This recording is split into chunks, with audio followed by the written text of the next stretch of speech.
নমস্কার বন্ধুরা, আমার ছোট্ট ইউটিউব চ্যানেল আর ডেলি জিকেতে তোমাদের সবাইকে আবারও স্বাগত।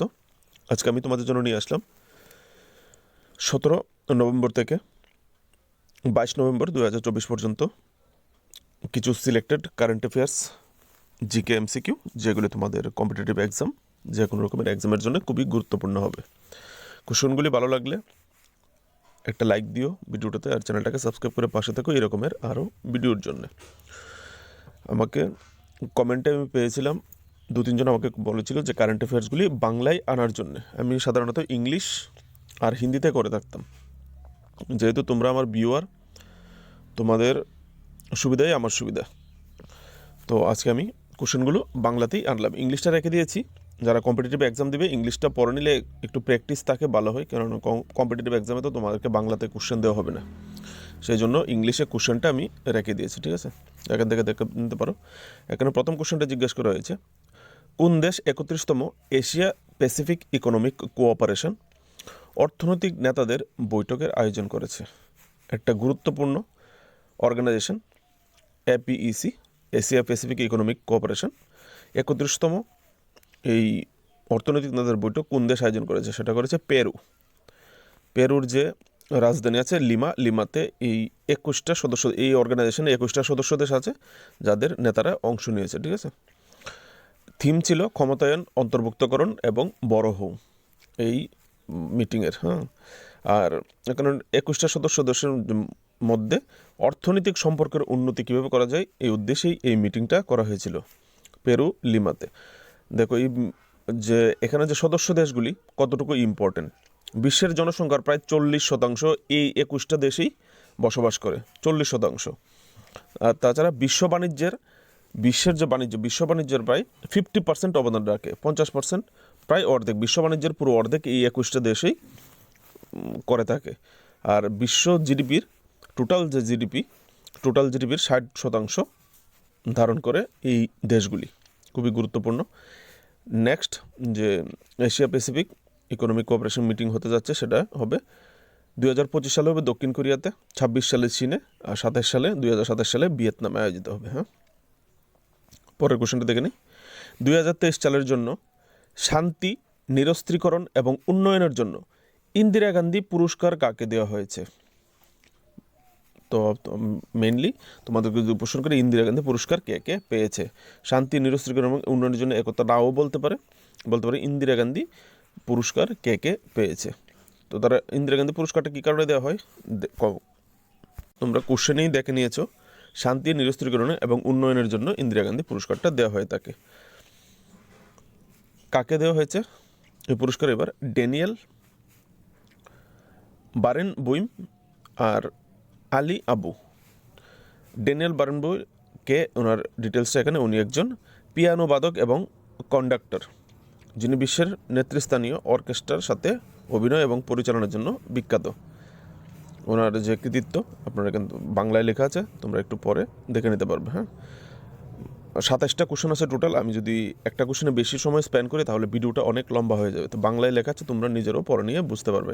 আলী আবু আওসাদ উনি একজন ফিলিস্তিনি শান্তিকর্মী, যিনি ইসরায়েল এবং ফিলিস্তিনি জনগণের মধ্যে অনবরত কাজ করে যাচ্ছেন যেন শান্তি স্থাপন হয়। আমরা জানি ইসরায়েল এবং ফিলিস্তিনের মধ্যে প্রচণ্ড যুদ্ধ চলছে মধ্যপ্রাচ্যে। এবং আরও কিছু অ্যাওয়ার্ড যেগুলি রেখে দিয়েছে এখানে। Green world award 2024 in London কে পেয়েছে? কুল ইন্ডিয়া লিমিটেড, ভারতের।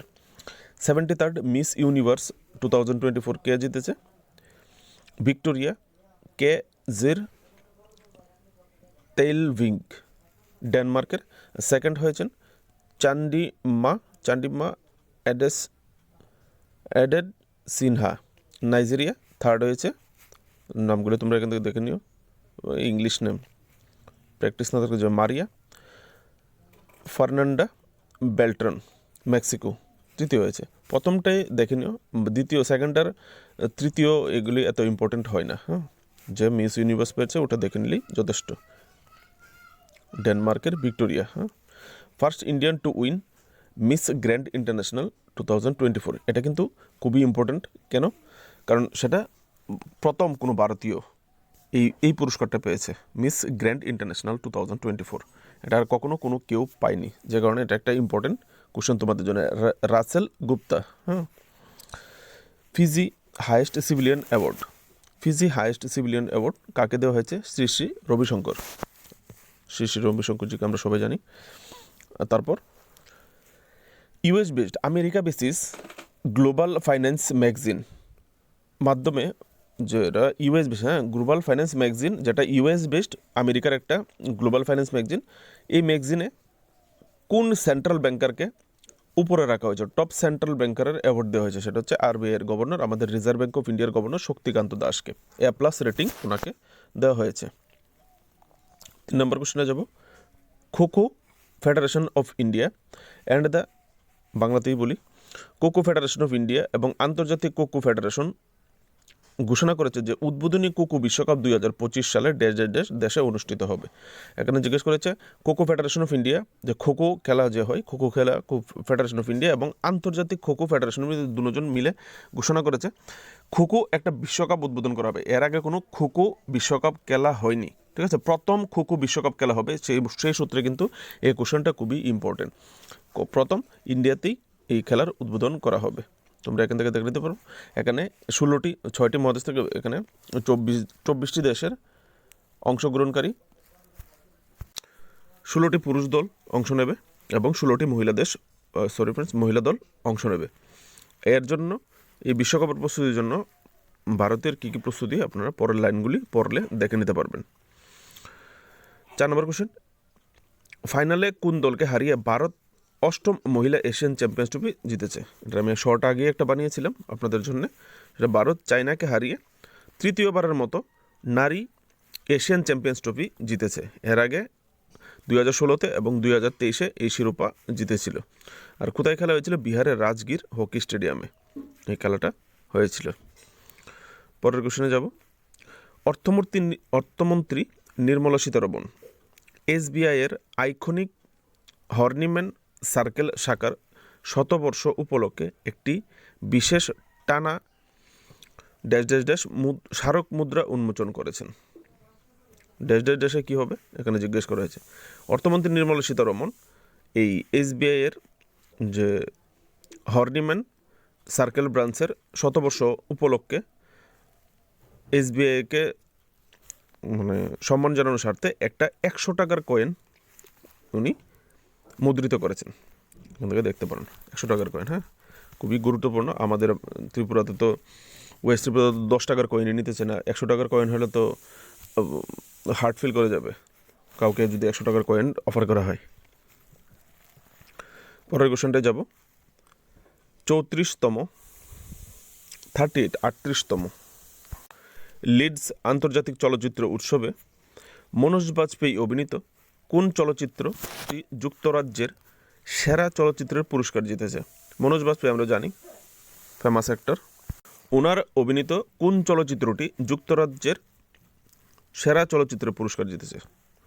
ওনার অভিনীত ছবিটির নাম হচ্ছে দ্য ফেবল ফিল্মটি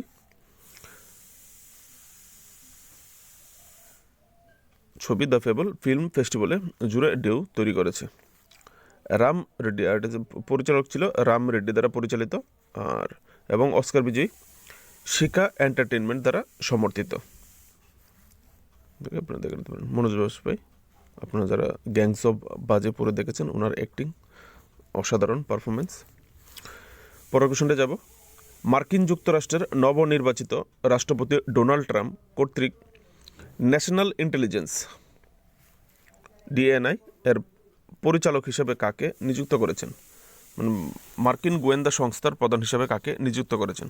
খুবই গুরুত্বপূর্ণ এই কারণে এখানে একজন সনাতনী হিন্দুকে উনি এই দায়িত্বটা দিয়েছেন। আনসারটা হবে তুলসী গাবার্ডকে উনি এই মার্কিন সেনা গোয়েন্দা সংস্থার চিফ বানিয়েছেন। উনি 43 বছর বয়সী, মার্কিন সেনা সংগীত, এবং উনি হাওয়াই থেকে, ইউএসের হাওয়াই অঞ্চল থেকে। তো উনি কিন্তু 4 বারের গণতান্ত্রিক এবং কংগ্রেসম্যান, যিনি 2012 সালে মার্কিন প্রতিনিধি পরিষদে আসন জিতে তিনি প্রথম হিন্দু হিসাবে 2012 সালে মার্কিন প্রতিনিধি পরিষদে আসন জিতেছিলেন। পরের কোশ্চেনে যাব। শ্রীলঙ্কার কলম্বোতে অনুষ্ঠিত international convention on quality control circle কোন সংস্থা 3টি মর্যাদাপূর্ণ গোল্ড অ্যাওয়ার্ড জিতেছে?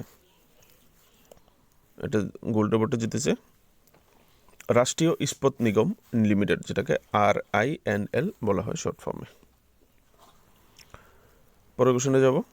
উত্তরাখণ্ডের মুখ্যমন্ত্রী পুষ্কর সিং ধামি কোথায় জৌলজীবী মেলা 2024 উদ্বোধন করেছিলেন? আনসারটা হবে পিত্তরগড়। উত্তরাখণ্ডের মুখ্যমন্ত্রী পুষ্কর সিং ধামি পিত্তরগড়ে জৌলজীবী মেলা 2024 উদ্বোধন করেছেন। এটা একটা ঐতিহ্যবাহী মেলা রাজ্যের, এখানে অভিহিত করেছেন। মেলা ভারত, তিব্বত, নেপাল এবং প্রতিবেশী অঞ্চলের সম্প্রীতি বৃদ্ধির জন্য ঐতিহাসিকভাবে তাৎপর্যপূর্ণ, অর্থনৈতিক এবং সাংস্কৃতিক উভয় পক্ষে সম্পর্ককে শক্তিশালী করতে গুরুত্বপূর্ণ ভূমিকা পালন করে থাকে এই মেলা। 10 নম্বর কোশ্চেন। সরাই কালে খান চক, বাংলাটাই পড়ে নেই। 15 নভেম্বর 2024 কেন্দ্রীয় স্বরাষ্ট্রমন্ত্রী অমিত শাহ সরাই কালে খান চকের নাম পরিবর্তন করে কি নাম করেছিলেন? সরাই কালে খান, যেটা দিল্লির একটা অঞ্চল, সেই দিল্লির একটা জায়গা, এই জায়গাটাকে, এই চকটাকে স্বরাষ্ট্রমন্ত্রী উদ্দেশ্যে কী নাম পরিবর্তন করে কী নাম দিয়েছেন? সেই জায়গাটার নাম দিয়েছেন বিরসা মুন্ডা চক। খুবই গুরুত্বপূর্ণ একটা জায়গার নাম পরিবর্তিত হয়েছে, ঠিক আছে? সেটাও ভারতের গৃহমন্ত্রী করেছেন। সেই সূত্রে কোশ্চেনটা কিন্তু খুবই ইম্পর্টেন্ট। তিনি বিরসা মুন্ডার 150তম জন্মশতাব্দী বর্ষে তিনি এই সরাই কালে খান চককে বিরসা মুন্ডা চক হিসাবে নামকরণ করেছেন। এটা কোথায় অবস্থিত? শুক্রবার দিল্লির বানসেরাতে অবস্থিত। হ্যাঁ, এখান থেকে আপনারা দেখে নিতে পারেন। এখানে একটা স্ট্যাচুও উদ্ঘাটন করা হয়েছে, বিরসা মুন্ডার একটি 20 ফুট মূর্তি উন্মোচন করেছেন।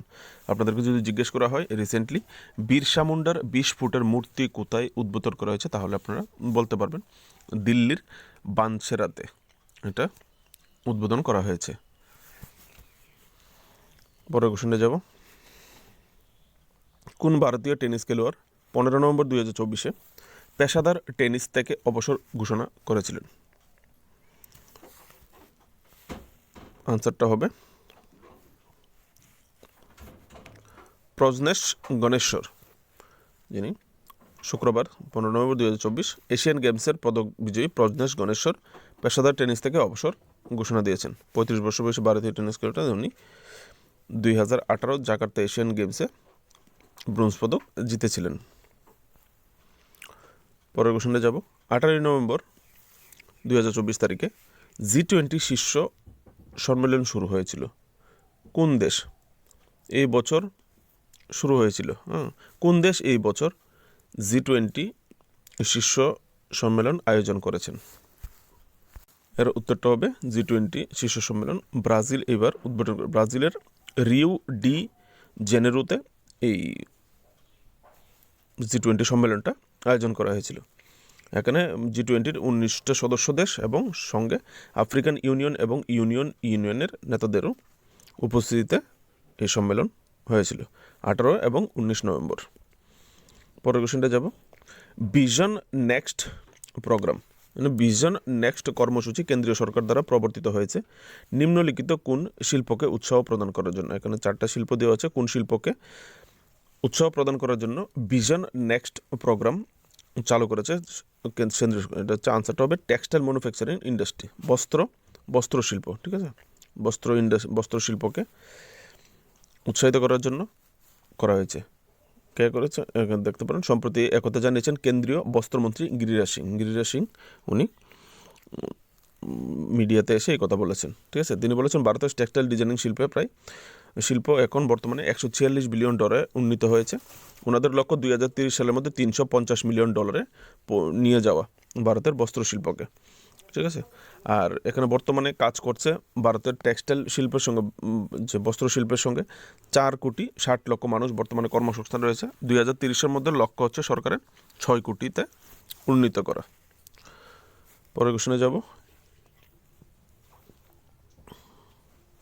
নিচের কে, হুইচ অফ দ্য ফলোয়িং, মানে নিচের এখানে 4টা নাম দেওয়া আছে, এর মধ্যে কে মহিলাদের আর্চারি কম্পাউন্ড ইভেন্টে স্বর্ণপদক জিতেন? আর্চারি মানে তীরন্দাজ, যে তীর মারা আর কি, হ্যাঁ, মহিলাদের আর্কারি কম্পাউন্ড ইভেন্টে স্বর্ণপদক জিতেছে। জিটি ওপেনে মনে রাখবেন যে টুর্নামেন্টের নাম হচ্ছে জিটি ওপেনে কোন মহিলা তীরন্দাজ এই স্বর্ণপদক জিতেছে? সেটা হচ্ছে জ্যোতি সুরেখা বেন্নাম, যিনি স্বর্ণপদকটি জিতেছেন। আপনারা এখান থেকে বাকি ডিটেলসটা দেখে নিতে পারেন। আর খেলাটা কোথায় হয়েছিল? লুক্সেমবার্গ কোথায় অবস্থিত? লুক্সেমবার্গ হচ্ছে একটা ছোট্ট দেশ, যেটা স্থলবেষ্টিত দেশ, বিশ্বের ক্ষুদ্রতম দেশগুলির মধ্যে একটা দেশ। স্থলবেষ্টিত কার দ্বারা? ইউরোপের বেলজিয়াম, ফ্রান্স এবং জার্মানি, এই 3টা কান্ট্রির মাঝখানে অবস্থিত। হ্যাঁ, পরের কোশ্চেনটায় যাব। কোন দেশ সম্প্রতি প্রধানমন্ত্রী মোদীকে সর্বোচ্চ সম্মানে ভূষিত করেছে? রিসেন্টলি 3টা দেশ প্রধানমন্ত্রী মোদিজিকে ভূষিত করেছে, নাইজেরিয়া, ডোমিনিকা এবং গুয়েনা যে সম্মানটা দিয়েছে তার একটা শর্টস ভিডিও আমি কালকে বিকেলে আপলোড করেছিলাম আমার চ্যানেলে, আপনারা ওখান থেকে গিয়ে দেখতে পারেন। আজকে দুটো শর্ট কোশ্চেন হবে, একটা নাইজেরিয়ার আর একটা ডোমিনিকারটা আসছে, ঠিক আছে। রিসেন্টলি নাইজেরিয়া তাদের সর্বোচ্চ বেসামরিক সম্মানে প্রধানমন্ত্রী মোদিজিকে ভূষিত করেছেন, এখানে দেখতে পারো। নাইজেরিয়া যে সম্মানটা দিয়েছে, সম্মানটার নাম হচ্ছে grand commander of the order of the Niger. আপনি নামের মধ্যেই লুকানো আছে এই সম্মানটা কোন দেশ দিয়েছে। যদি আপনাকে কোশ্চেন পেপারে কোশ্চেন করে grand commander of the order of the Niger কোন দেশ প্রধানমন্ত্রী মোদিজিকে ভূষিত করেছে, তখন আপনারা কিন্তু বলতে পারবেন নাইজেরিয়া। এখানে এই কোশ্চেনটা খুবই গুরুত্বপূর্ণ, কারণ রানী দ্বিতীয় এলিজাবেথ, ব্রিটেনের মহারানী দ্বিতীয় এলিজাবেথের পরে প্রধানমন্ত্রী মোদি ব্যক্তি যিনি নাইজেরিয়ার এই সম্মানটা পেয়েছেন। এর আগে নাইজেরিয়া এই সম্মানটা শুধু ব্রিটেনের মহারানী দ্বিতীয় এলিজাবেথকে দিয়েছিল, তারপর প্রধানমন্ত্রী মোদীকে দেওয়া হয়েছে। সেই সূত্রে কোশ্চেনটা খুবই ইম্পর্টেন্ট। 18 নভেম্বর স্পেস এক্সের ফ্যালকন 9 রকেট, স্পেস এক্স হচ্ছে পৃথিবীর যে সবচেয়ে ধনী ব্যক্তি ইলন মাস্কের, হ্যাঁ, স্পেস এক্সের ফ্যালকন 9 রকেটে ইসরো কোন উপগ্রহটি সফলভাবে উৎক্ষেপণ করেছিল? আমাদের ইসরো হচ্ছে আমাদের ইন্ডিয়ান স্পেস রিসার্চ অর্গানাইজেশন, ভারতের একমাত্র গবেষণা কেন্দ্র, খুবই সাকসেসফুল একটা ইনস্টিটিউশন। ইসরো কোন স্যাটেলাইটটি উপগ্রহটি ফ্যালকন 9 রকেটের মাধ্যমে উৎক্ষেপণ করেন? সেটা হচ্ছে G20 কমিউনিকেশন স্যাটেলাইট। ভারতের 18 নভেম্বর 2024 G20 এই যোগাযোগ স্যাটেলাইটটা উৎক্ষেপণ করা হয়েছে, ঠিক আছে, ফ্যালকন 9 রকেটের মাধ্যমে। 34 মিনিটের যাত্রা, টোটাল 34 মিনিট লেগেছে উপরে যেখানে যাওয়ার, ওখানে গিয়ে স্থাপন করতে। এরকমের কোশ্চেন কিন্তু আসে, হ্যাঁ, এই যে কোশ্চেনগুলি এটা কিন্তু মনে রাখবে, যারা কম্পিটিটিভ এক্সাম দেবে অবশ্যই মনে রাখবে, এগুলি কিন্তু আসে।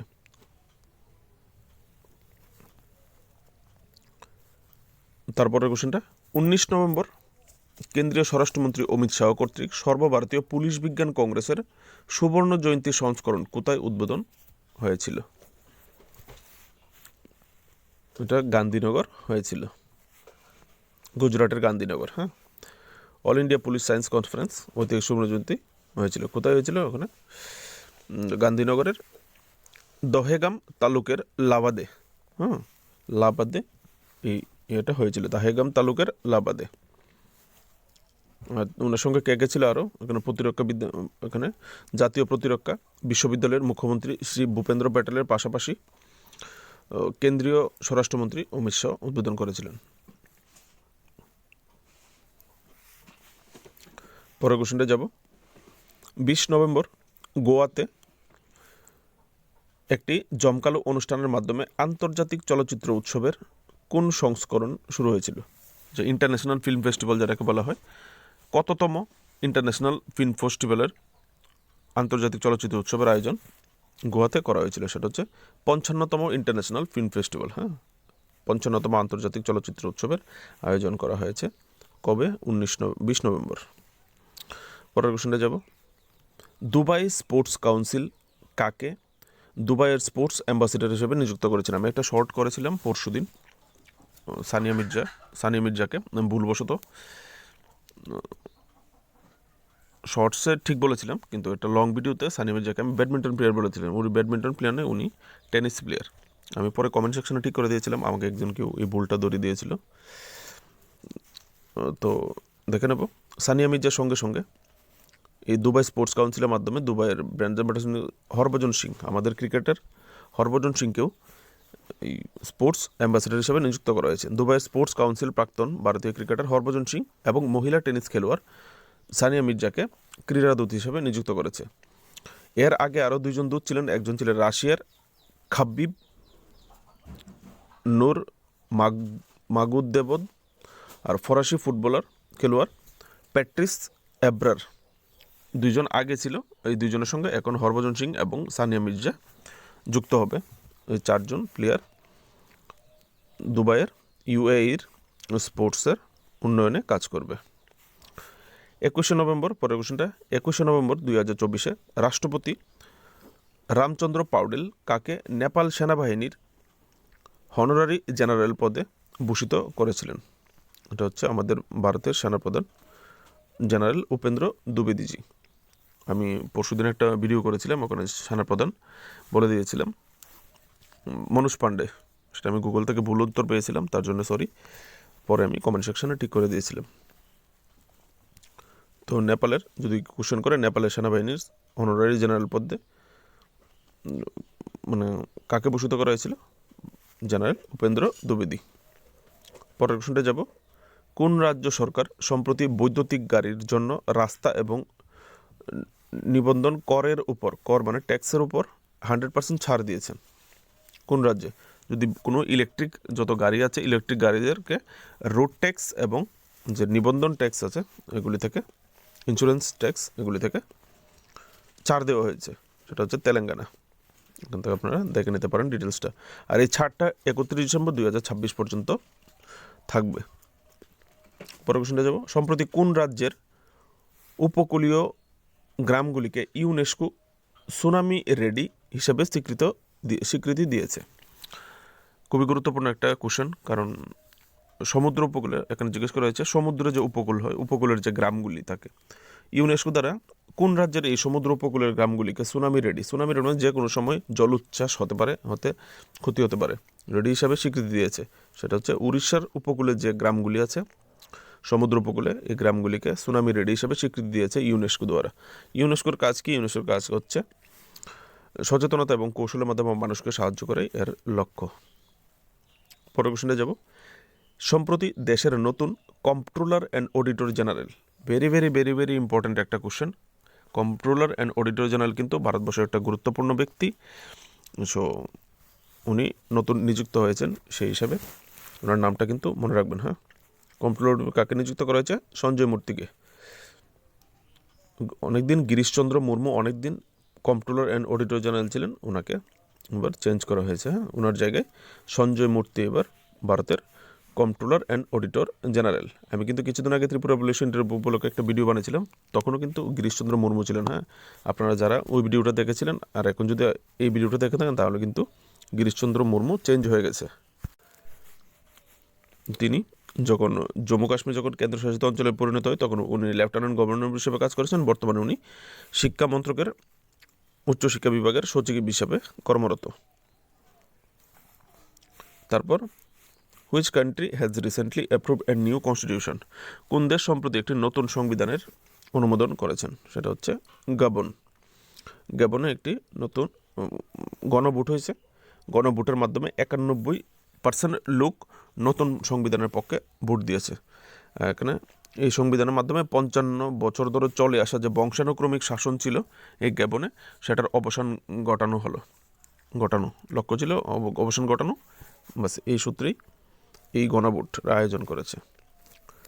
গ্যাবনে 2023 সালে সামরিক উদ্বোধন হয়েছিল। এই সামরিক উদ্বোধনের যে জান্তার, তারাই এই গণভোটটা করিয়েছে গণতন্ত্র প্রতিষ্ঠার জন্য। তারপরের কোশ্চেনটা যাব। ভারতের প্রথম, আগের কোশ্চেনটা কিন্তু ইম্পর্ট্যান্ট, হ্যাঁ, কারণ কোনো একটা দেশের নতুন একটা সংবিধান হতে যাচ্ছে, সে কারণে কোশ্চেনটা ইম্পর্ট্যান্ট, মনে রাখবে। ভারতের প্রথম নাইট সাফারি পার্ক কোন শহরে তৈরি হচ্ছে? India's first night safari park is being developed in which city? সেটা হচ্ছে লখনৌ। ভারতের উত্তরপ্রদেশের লখনৌতে নাইট সাফারি পার্ক হতে যাচ্ছে। এটি হচ্ছে বিশ্বের 5ম সাফারি, যদি পৃথিবীর মধ্যে হয় তাহলে 5ম, আর ভারতে প্রথম। ইন্ডিয়াস ফার্স্ট হওয়াতে গুরুত্বপূর্ণ, ভারতের প্রথম হওয়াতে, ঠিক আছে, নাইট সাফারি। এখানে 900 একর জমিতে তৈরি হচ্ছে, আর এটার নাম হচ্ছে Kukrail night safari park and বন্যপ্রাণী কেন্দ্র, ইয়ানি wild life sanctuary. Kukrail night safari park and wild life sanctuary. CM Yogi আদিত্যনাথের লক্ষ্য হচ্ছে 2026-এর মধ্যে এই প্রকল্পটিকে শেষ করা। ভিডিও 25 মিনিটে হয়ে গেছে বন্ধুরা, আর 2টো কোশ্চেন আছে, শেষ করে দিচ্ছি। পরের কোশ্চেনটা হচ্ছে, জল সংকটের কারণে সম্প্রতি কোন দেশে জরুরি অবস্থা ঘোষণা করা হয়েছে? খুবই গুরুত্বপূর্ণ একটা কোশ্চেন, কারণ একটা ন্যাশনাল ইমার্জেন্সি, মানে একটা বিরাট বিষয়। জল সংকটের জন্য রিসেন্টলি ইকুয়েডরে, যেটা দক্ষিণ আমেরিকার একটা দেশ, ইকুয়েডরে জঙ্গলে আগুন লাগার কারণে, যেটাকে আমরা দাবানল বলি, আগুন লাগার কারণে, পানি সংকটের কারণে দেশে জরুরি অবস্থা ঘোষণা করা হয়েছে। আর এই জরুরি অবস্থা আপাতত 60 দিনের জন্য জারি করা হয়েছে, ঠিক আছে। ইকুয়েডর 6 দশক পরে এই ধরনের কোনো সমস্যার সম্মুখীন হয়েছে। পরের কোশ্চেনটা, সম্প্রতি প্রধানমন্ত্রী মোদীকে কোন দেশের সর্বোচ্চ সম্মানে ভূষিত করা হয়েছে? এর আগেরটা ছিল নাইজেরিয়া, এখানে আরেকটা কোশ্চেন আপনাদের জন্য। এখানে এটার আনসারটা হবে ডোমিনিকা। আপনারা পুরস্কারগুলি মনে রেখে দেন। ডোমিনিকারটা একদম easy, Dominica award of honour, নামের মধ্যেই লুকোনো আছে কে দিয়েছে, ঠিক আছে, ডোমিনিকা। গায়ানার জর্জ টাউনে সেকেন্ড ভারত ক্যারিমাল সম্মেলনের সময় এই সম্মানটি দেওয়া হয়েছে। পরের কোশ্চেনটা লাস্ট কোশ্চেন, সম্প্রতি বাংলাদেশের প্রধান নির্বাচন কমিশনার হিসেবে কাকে নিযুক্ত করা হয়েছে? বাংলাদেশের প্রধান নির্বাচন কমিশনার হিসেবে মুখ্য নির্বাচন কমিশনার বাংলাদেশের এএমএম নাসিরউদ্দিনকে বাংলাদেশের অন্তর্বর্তীকালীন সরকার নির্বাচন কমিশন হিসেবে নিযুক্ত করেছেন। 5 সদস্যের একটা মেম্বার আগামী 5 বছরের জন্য নতুন নির্বাচন কমিশনার হিসেবে সচিব এম নাসিরউদ্দিনের যে 5 সদস্যের কমিশন দায়িত্ব পালন করবেন। বন্ধুরা, আজকের জন্য এটুকুই। কোশ্চেনগুলি ভালো লাগে থাকলে ভিডিওটাকে লাইক দিয়ে চ্যানেলটাকে সাবস্ক্রাইব করে সাপোর্ট করো। নমস্কার, ধন্যবাদ।